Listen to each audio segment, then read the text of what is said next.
여러분 안녕하세요. 행복한 채널, 감사한 채널 미라TV 미라클라이프입니다.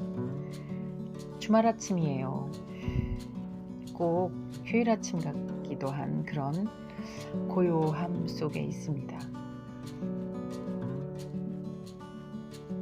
토요일 아침 비가 오고 있어요. 여러분이 계신 곳은 어떠신가요? 많이 쏟아지진 않지만 그래도 비가 오고 있는 주말 아침입니다. 이번 주는 저는 남편이 아파서 출근을 못하고 밥도 제대로 못 먹고 그런 시간을 좀 보냈어요. 장염이 왔던 것 같아요. 여름에 또 이럴 때 우리가 굉장히 조심해야 하는 부분이기도 하죠. 더군다나 지금 코로나까지 같이 있어서 사람들이 아프거나 특히 기침이라도 하면 굉장히 힘든데요. 그렇죠? 여러 가지 또 가정 안에서 힘든 일들, 또 어려운 일들, 우리가 또 순간순간 지혜를 발휘해서 잘 해결해 나가실 수 있으실 거란 생각을 합니다. 저도 어제는 도심 속에서 시골, 도심 속에서의 어떤 산속 같은 음이온 이런 것들을 맛본 그런 날이기도 했는데요. 우리가 순간순간 살아가면서 그 감사한 시간들을 그대로 나한테 행복으로까지 연결하는 게 굉장히 중요하다라는 생각을 하는 그런 날이었습니다. 오늘은 제 기도일기요. 그냥 제 기도일기요 이렇게 얘기를 하니까 어제 친구가 그런 얘기를 하더라고요. 매일매일 똑같다고, 비슷하다고, 그냥 평이한 거죠. 왜냐면 감사를 막 찾다 보니까 그냥 제 삶이 평이한 거예요. 특별하게 이벤트적이거나 매일 이슈가 있거나 그러지 않잖아요. 그래서 또 혹시는 재미가 없을 수도 있더라고요. 요즘 유튜브는 굉장히 흥미롭고 재미있고 아주 그냥 푹 빠져들어서 계속 볼 수 있는 그런 것들이 구독이나 시청이 되게 많은 것 같아요. 그런데 제가 생각해도 제 감사일기 읽어주는 거 뭐 다 똑같네. 맞죠. 저 평범한 사람이고 그리고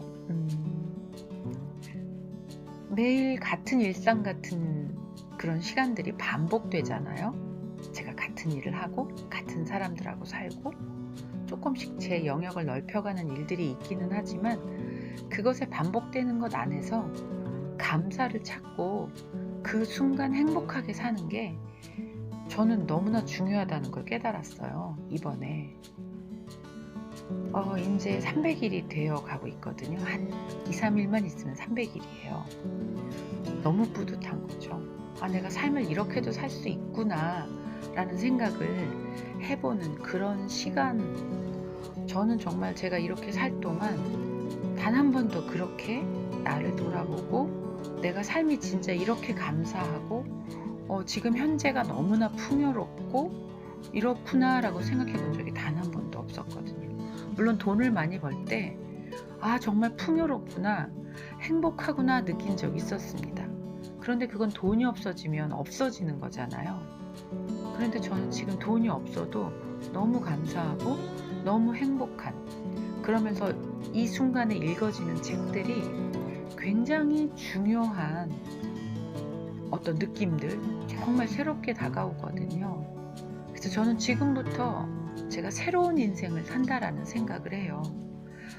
그 새로운 인생을 살게 되는 계기가 저는 감사일기를 쓰기 시작하면서 순간순간 깨달아지는 것들, 진짜 감사가 우러나와서 깨달아지는 것들, 이런 것들 때문에 제 삶이 지금 이대로도 풍요롭고 이 풍요로움 속에서 더해지는 것들이 정말 더 감사하고 풍요롭고 관계 형성도 그전에 정말 미숙한 관계 형성이었다면 지금은 너무나 감사가 우러나올 수밖에 없는 그런 관계 형성을 제 스스로 하고 있다는 거예요.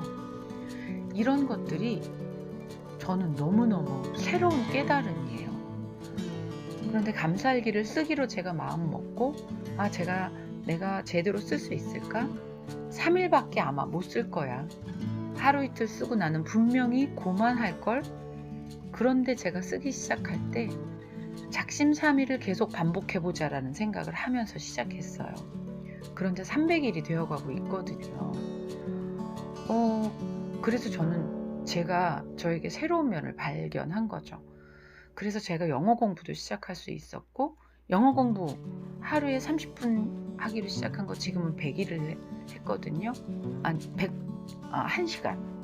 나중에 이거는 100분을 들려볼까? 뭐 이런 생각을 하지만 무리하진 않고 있어요. 근데 한 가지를 100일을 하다 보니까 다른 것들도 100일을 제가 어제는 어떤 생각을 했냐면 책 읽기를 계속해서 100일을 한번 해볼까? 이런 것들의 100일을 계속 제가 채워가다 보면 제 나이가 지금 늦은 나이라고 저는 이렇게 막 뒤돌아볼 때도 있거든요. 그런데 지금이 가장 젊은 나이잖아요. 저 나이 많거든요. 그러면 젊은 친구들이 볼 때는 저 나이에 저렇게 굳이 할 필요가 있을까라고 생각하지만 저는 아닌 거예요. 그래서 저는 이렇게 끊임없이 하고 있습니다. 오늘 읽는 거는 하지 말고 제가 이걸로 마무리를 해야 될 것 같아요. 그래서 저는 구독자가 많지 않아도, 그리고 제가 여러 가지 일들이 있어도 저는 제 삶 속에서 지금 있는 100일 감사일기 쓰기를 성공한 덕에 제가 200일을 넘기고 300일을 넘겨가고 있는데, 여기에 이제 제가 100일 다른 여러 가지 저의 루틴들, 제 삶에 제가 바꾸고 싶은 어떤 그런 영역들을 제가 이렇게 계속 바꿔가 보기로 도전할 수 있다는 게 너무너무 놀라운 변화인 거예요. 그래서 저는 이런 것들을 여러분에게 정말 강추합니다. 제가 진짜 변했거든요. 그런데 이제 저도 그런 생각을 해요. 이것을 300일만 가져가는 게 아니라 3년도 가져가고 3000일도 가져가 보자, 이런 생각을 하면서 저는 매일 아침 새벽에 문을 열고 있습니다. 그러니까 저는 제가 하는 감사가 진정하고 제가 느끼는 이 행복이 진정한 느낌인 거예요. 이런 것들을 제 친구들도 느꼈으면 좋겠고, 우리 자식들도 느꼈으면 좋겠고, 우리 자식들 중에서 우리 작은 딸은 너무나 감사를 잘 느끼고 있어요. 큰 딸도, 그다음에 아들도. 남편은 이미 저보다도 너무나 성숙한 사람인데 저 때문에 힘들었었던 그 지난 날을 제가 남편 앞에 고백할 수 있었고, 이런 것들을 보면서 생각하면서 어떻게 뒤돌아보지 않고, 또 제가 이렇게 느끼는데 감사일기 쓰니까 저절로 뒤돌아보게 되더라고요. 뒤돌아온 시간을 제가 고백하면서 제가 이렇게 감사로 채울 수 있었고, 무장할 수 있었고, 그리고 이게 너무 감사하니까 계속 제가 감사일기를 쓰기로 마음을 먹는 거죠. 여러분, 제가 작년에 깨달은 게 뭐였냐면요, 제가 가끔 읽는 마음 공부 책을 읽는 게 있어요. 권도갑 교수님의 당신은 나의 거울입니다라는 책을 읽고 있거든요. 그때 작년에 만났던 그분이 주신 저의 깨달음이, 사람은 무엇을 먹고 사느냐 질문에 무엇을 먹고 살까? 열정을 먹고 살까? 밥을 먹고 살까? 음식을 먹고 살까? 책을 먹고 살까? 그분이 딱 주신 정답이 뭐였냐면요, 사람은 마음 먹고 산다는 거예요. 제가 머리를 톡 맞았습니다. 마음 먹고 살잖아요. 일어나기로 마음 먹고, 감사일기를 쓰기로 마음 먹고, 남편한테 잘해주기로 마음 먹고, 아들한테 거친 소리 안 하기로 마음 먹고, 모든 것이 자기로 마음 먹고, 책 읽기로 마음 먹고, 게으르기로 마음 먹고, 자포자기 하기로 마음 먹고, 아니면 열정을 다시 내기로 마음 먹고, 모든 게 마음 먹는 거예요. 제가 오늘 너무 말이 길었는데요. 여러분, 우리 오늘 행복하고 감사하기로 마음 먹어볼까요? 좋으셨으면 좋아요, 구독 부탁드릴게요. 감사합니다.